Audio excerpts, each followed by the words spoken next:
Le régime algérien a publié dans son journal officiel du 24 juillet 2024 le décret exécutif numéro 24-243 instituant une liste nationale et fixant les modalités de gestion de la dite liste. Après avoir promulgué en juin 2021, l'article 87 bis du Code pénal permettant de qualifier de terrorisme tout acte d'opposition politique.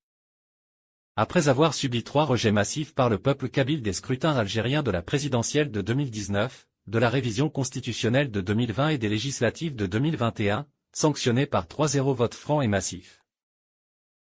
Après avoir planifié des incendies criminels apocalyptiques en Kabylie en août 2021 ayant causé la calcination de près de 400 Kabyles et la destruction de centaines de milliers d'hectares de végétation et de vergers et décimé le bétail et la faune.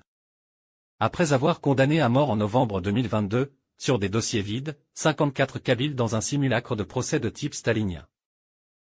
Après avoir emprisonné des centaines de citoyens kabyles pour avoir exprimé leur opinion sur les exactions du régime algérien. Après avoir interdit de sortie du territoire national des dizaines de milliers de personnes sans aucun motif valable.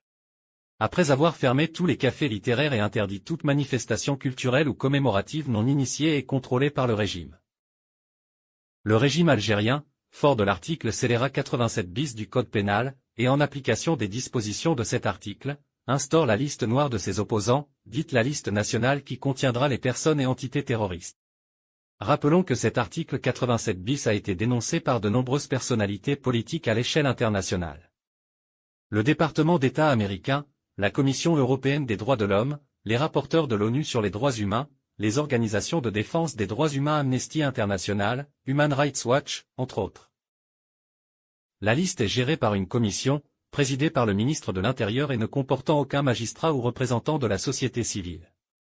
Les décisions de cette commission sont expéditives et sans appel, elles sont mises en application dans un délai de 24 heures.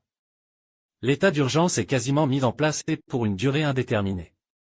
Est inscrite sur la liste, toute personne dont un jugement ou une condamnation a été prononcée à son encontre pour avoir commis ou tenté de commettre l'un des actes mentionnés à l'article 87 bis. Il y a déjà de quoi remplir la liste avec les centaines de détenus d'opinion et les milliers de personnes soumises à l'interdiction de sortie du territoire national. Sournoisement il y est évoqué la résolution numéro 1373 du Conseil de sécurité de l'Organisation des Nations Unies qui fixe les critères pour l'inscription sur la liste, pour donner un zeste de crédit à cette manœuvre. L'objectif de cette manœuvre du régime algérien n'est ni plus ni moins que la saisie ou le gel des fonds et biens détenus par des personnes, des groupes ou entités inscrits sur la liste, les actifs de toute nature, matériels ou immatériels, corporels ou incorporels, meubles ou immeubles. Une longue liste à la Prévert, allant du bois et du charbon aux navires et aéronefs. Le plus tragique est que l'écrasante majorité des détenus sont de simples citoyens vivant très modestement.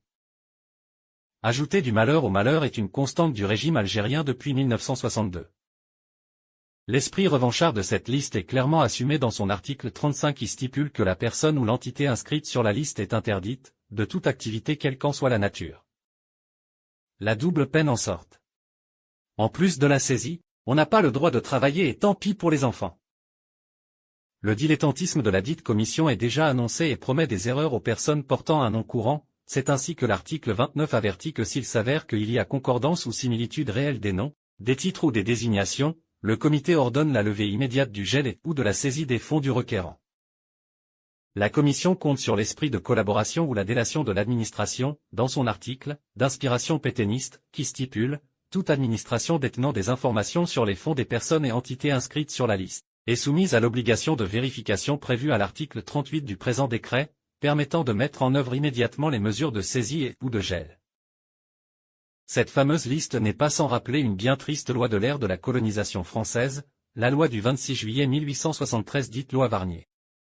Après l'insurrection de la Kabylie de 1871, un séquestre fut mis en œuvre, à la fois sur des biens individuels et les biens collectifs des tribus kabyles en vertu du principe de responsabilité collective, touchant près de 600 000 hectares. En cas d'impossibilité de payer une soulte de rachat, la colonisation française appliquait l'expropriation. Le but de cette loi était bien une véritable spoliation légale des terres des autochtones kabyles dans le but de créer des centres de peuplement européens. Le régime algérien vise-t-il un remplacement de population en Kabylie pour ne plus subir de zéro vote kabyle? Il devrait se poser la question, que reste-t-il de la loi Varnier? HRDK, Human Rights Defense Kabylia condamne avec la plus grande fermeté l'intensification des pratiques fascisantes du régime algérien, fondée sur la délation, la spoliation et l'instrumentalisation de l'appareil judiciaire par le biais notamment de l'article scélérat 87 bis du Code pénal.